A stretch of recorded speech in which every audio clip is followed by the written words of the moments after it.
Voilà, on continue avec notre thématique, notre balade sur ce meeting organisé par l'opposition.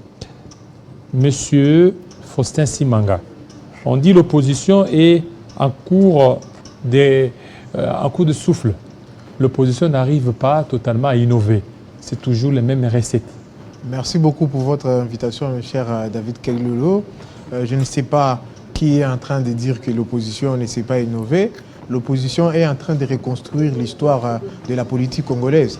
Et le 17 juin, c'est samedi 17 juin, nous allons encore une fois écrire une nouvelle histoire de la République démocratique du Congo par la capacité de mobilisation de l'opposition, par la qualité du discours qui va être donné aux Congolais, par la capacité de pouvoir mobiliser les peuples. Et je pense que ça, c'est une innovation et je ne sais pas qui va dire que l'opposition n'innove pas.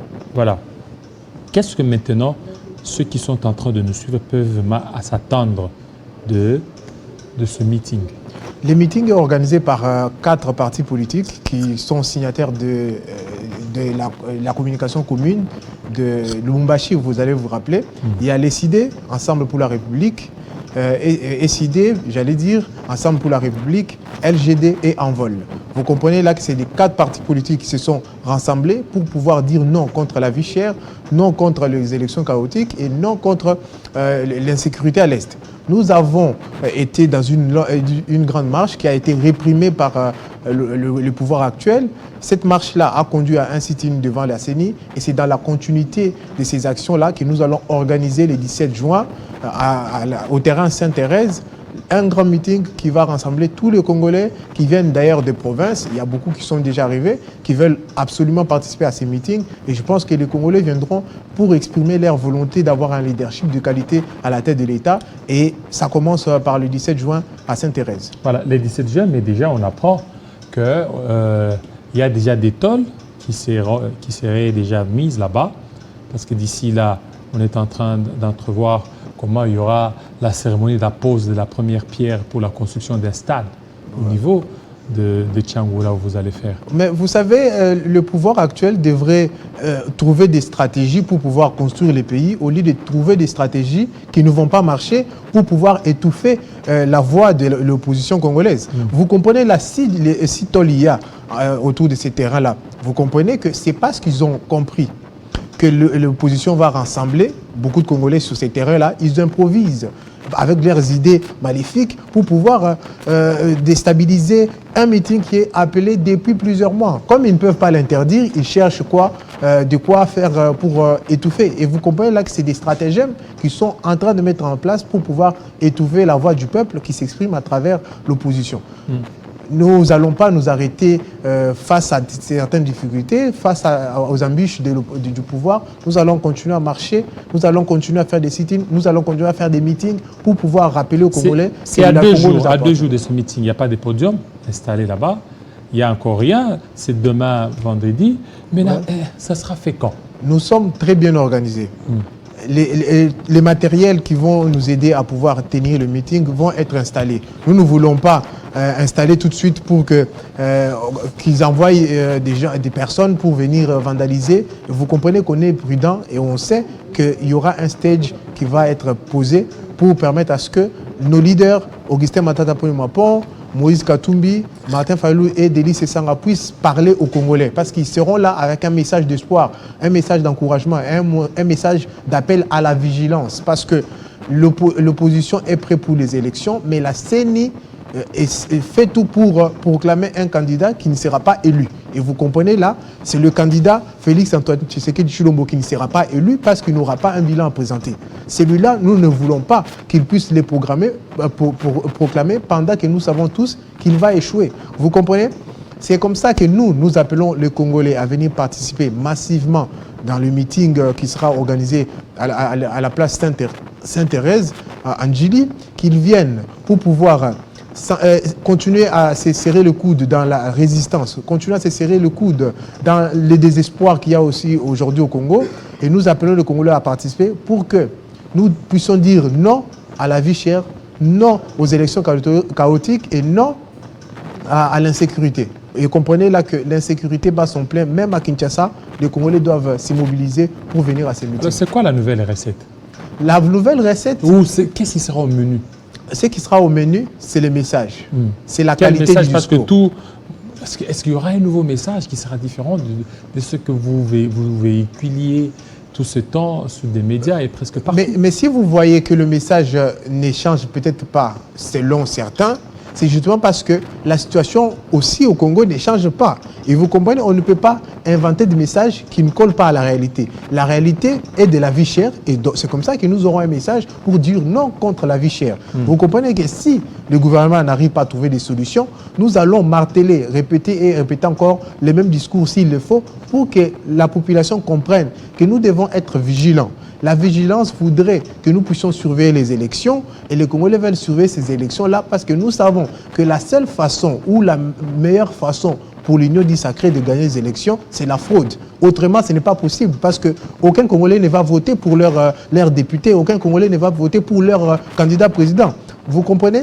Nous devons rester mobilisés, chers Congolais, être vigilants parce qu'il n'y a que par la vigilance et par l'expression ouverte et assumée d'une volonté, d'un leadership de qualité que nous allons pouvoir sauver ces pays du gouffre où l'Union dite sacrée est en train de l'enfoncer. Parce que vous parlez de l'Union sacrée.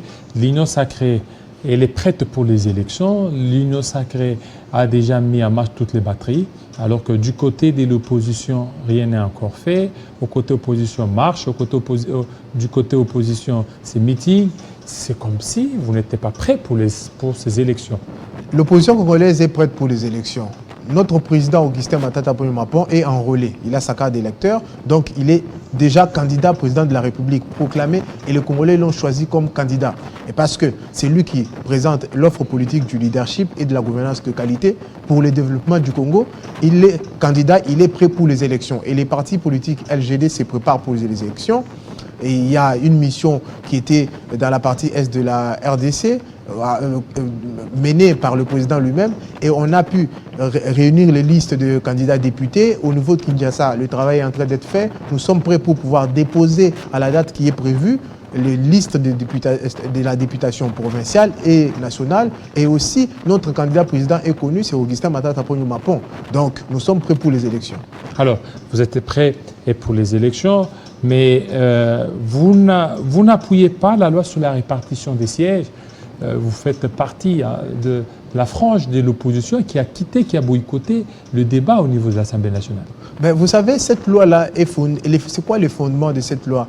C'est un fichier électoral que tout le monde sait que c'est un fichier électoral qui n'est pas fiable. Nous ne voulons pas d'une loi électorale fondée sur du vent. Et c'est le fichier électoral ou le fichier électoral tel qu'il est présenté par la CENI aujourd'hui n'est pas fiable.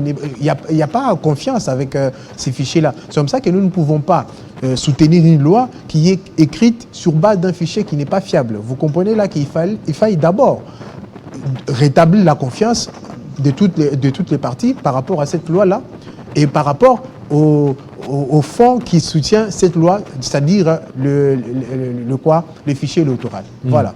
Alors, le fichier électoral, pour vous, ça ne vous inspire pas? Est-ce que vous pensez que les Congolais ont confiance de la manière dont les élections sont organisées aujourd'hui? Je ne pense pas. Les élections sont organisées de la manière... Mais sur base de quoi vous dites que la plupart des Congolais n'est pas satisfaite? Parce que déjà, l'on sait bien qu'au niveau de l'Union sacrée, c'est la majorité, c'est la masse, c'est plus de 500 partis politiques. L'Union dite sacrée, c'est les mangeoires. Donc les gens sont là-bas pour les besoins de positionnement politique simplement. Il n'y a pas d'offre politique. Nous, au LGD, on parle du leadership et de la gouvernance de qualité. À l'Union dite sacrée, on parle de quoi? Nous, on parle d'une bonne gouvernance, on parle d'un leadership de qualité. Et ils parlent de quoi? Et vous comprenez que nous avons une volonté de pouvoir développer ces pays par les idées, par la pensée, par les sérieux, par la discipline et par l'abnégation dans le travail. Vous comprenez? Nous sommes prêts pour les élections et nous allons offrir aux Congolais l'offre de leadership de qualité qu'ils vont choisir. Et je pense, et nous croyons fortement que ce sera le président Augustin Matata Ponyo-Mapon, notre président national, qui va être élu en décembre 2023. Voilà, Augustin Matata Ponyo,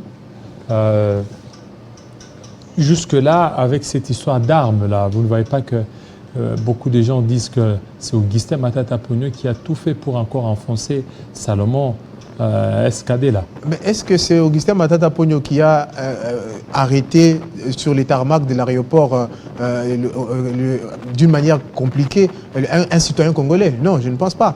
Sur tout ce qui a permis à ce que le Congo puisse bouger, aujourd'hui on dit bon, c'est Matata Ponyo. Quand on parle de Transco, c'est Matata Ponyo. Quand on parle de Congo Airways, c'est Matata Ponyo. Et quoi de plus normal que quand quelque chose se passe, on parle de Matata Ponyo? Parce que c'est le seul qui est capable de relever ces pays. Vous savez, même Jésus-Christ, qui est parmi les premiers et les plus grands leaders de ce monde, a été jeté en pâture. Et si Matata Ponyo, aujourd'hui, tout le monde veut le jeter des pierres, c'est parce qu'il est mûr, parce qu'il est un fruit mûr du leadership et de la gouvernance de qualité. Et ces fruits-là, c'est normal qu'on puisse le jeter des pierres parce que tout le monde veut le cueillir et le manger.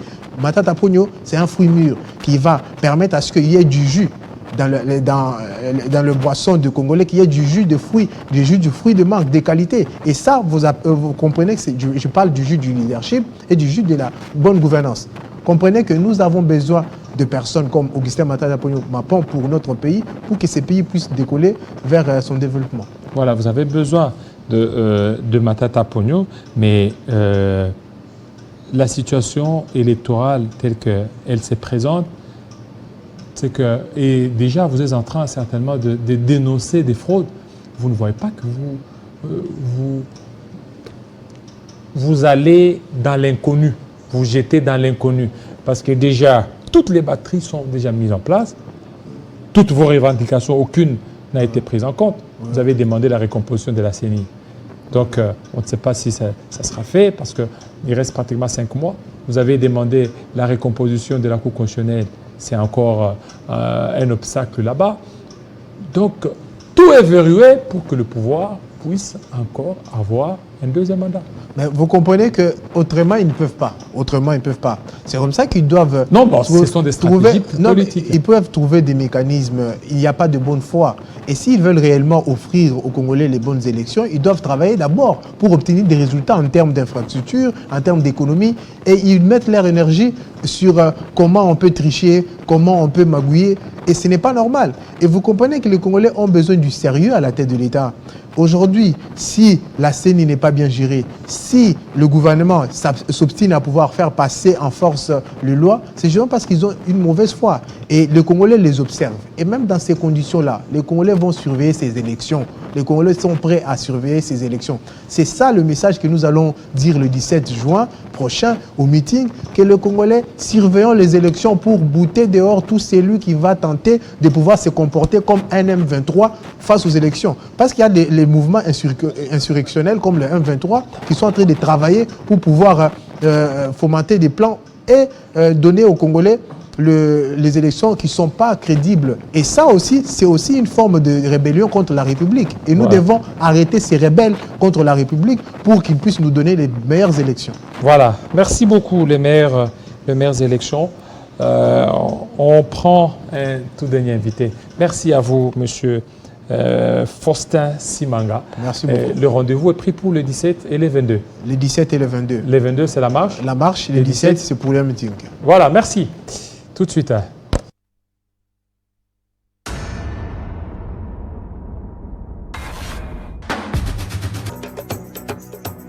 Nous avons été précurseurs. Nous avons innové dans l'audiovisuel national et panafricain.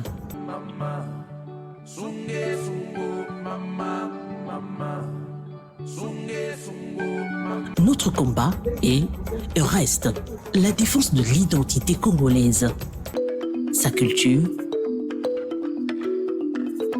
son histoire, son patrimoine et ses institutions.